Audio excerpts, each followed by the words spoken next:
This is the final design. I finished it. Here is my tablet, and here is the stand.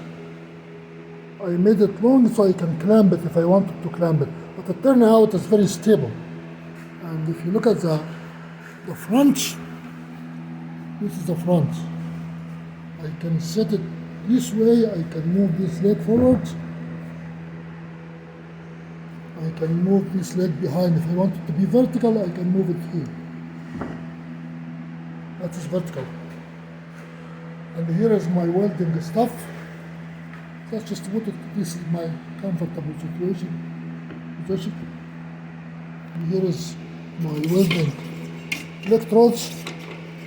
Let us see how they look like here when you just put it here.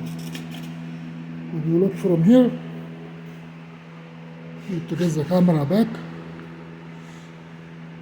here is how they look like. Of course, I am going to take this. This is just putting the glue on it. If you look at my hand here, here is the one electrode, and here is another electrode. So I can also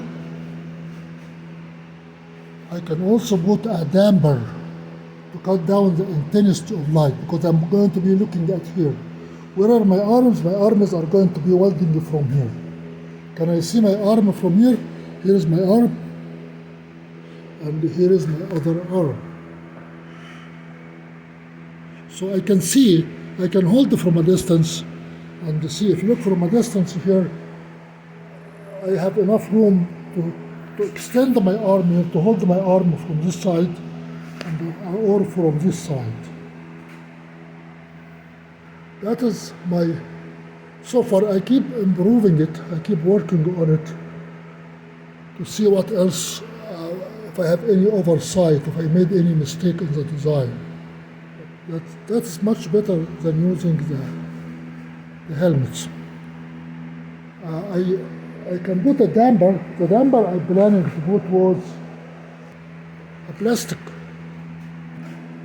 I put this one in the front of the camera, right here.